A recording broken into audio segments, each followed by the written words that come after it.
warahmatullahi wabarakatuh. Salam sejahtera untuk kita semua. Om Swastiastu, Namo Buddhaya, salam kebajikan. Anak ayam main futsal, terbang tinggi si burung Garuda. Selamat datang di era digital. Kitalah arsitek budaya bangsa. Dewan juri yang saya muliakan, para hadirin yang saya hormati, dan rekan-rekan mahasiswa agen perubahan yang saya banggakan. Puji syukur kehadirat Allah Subhanahu wa Ta'ala yang telah memberikan rahmat dan karunia-Nya kepada kita. Saya Putri Ramadhani Lubis akan menyampaikan pidato dengan tema peran generasi muda dalam melestarikan budaya lokal di era revolusi industri 4.0. Kita hidup di era disrupsi. Revolusi industri 4.0 telah tiba, membawa artificial intelligence, big data, and internet of things yang mengubah cara hidup kita, bekerja, dan bahkan berpikir. Di tengah deru kecepatan data dan efisiensi mesin, ada satu hal yang terancam sunyi, yaitu jiwa kita, DNA peradaban kita, budaya lokal. Banyak yang pesimis. Mereka mengatakan bahwa generasi kita adalah generasi yang lebih fasih berbahasa coding daripada bahasa ibu, lebih intim dengan virtual reality daripada realitas tradisi, sebagai awal dan akhir budaya. Namun, hari ini saya berdiri di sini untuk menantang paradigma pesimisme itu. Saya percaya bahwa kita generasi muda dan secara spesifik kita sebagai mahasiswa bukanlah konsumen pasif yang terseret arus globalisasi.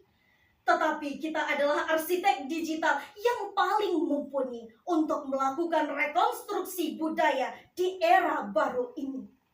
Namun, yang menjadi pertanyaan, bisakah kita dan bagaimana kita melakukannya? Hadirin yang terhormat, sebagai mahasiswa kita telah diikat oleh sebuah sumpah luhur, yaitu Tridharma Perguruan Tinggi. Inilah kompas kita.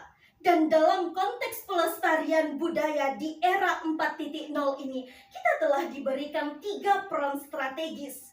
Dharma pertama yaitu pendidikan dan pengajaran, dari pewaris pasif menjadi kurator digital. Melestarikan budaya bukan hanya sekedar mengingat, tetapi juga mengajarkan. Selama ini, budaya diajarkan secara lisan dari generasi ke generasi. Kini, jangkauan kita tidak terbatas. Sebagai agen pendidikan, kita tidak boleh lagi membiarkan kearifan lokal kita tersimpan di dalam perpustakaan berdebu. Tetapi kita harus mentransformasikannya. Kita adalah kurator digital. Kita kurasi budaya agar ia tetap relevan, menarik, dan terdistribusi secara masif ke gawai-gawai generasi kita.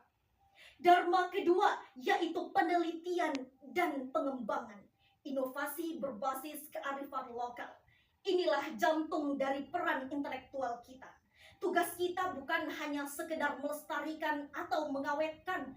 Tugas kita adalah mengembangkan. Revolusi 4.0 telah memberikan alat yang luar biasa kepada kita. Kita bisa menggunakan big data untuk memetakan jalur rempah yang telah hilang.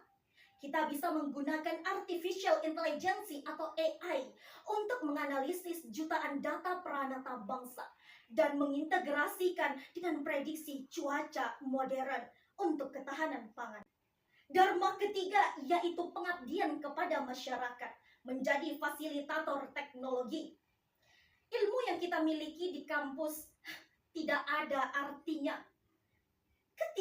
jika kita tidak bersentuhan dengan masyarakat. Disinilah letak pengabdian kita. Ada kesenjangan digital yang sangat besar antara kita dan para maestro budaya di desa-desa. Mereka memiliki kearifan, kita memiliki teknologi, dan maka tugas kita adalah menjembatani keduanya. Dewan juri dan para hadirin yang saya hormati, Alvin Toffler pernah mengatakan, orang yang buta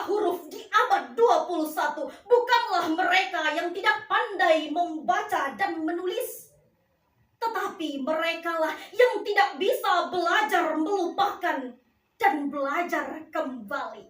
Maka dari itu, marilah kita sebagai generasi muda, kita buktikan bahwa kita bukan generasi yang menunduk dan pasif menatap layar, tetapi kita adalah generasi arsitek digital.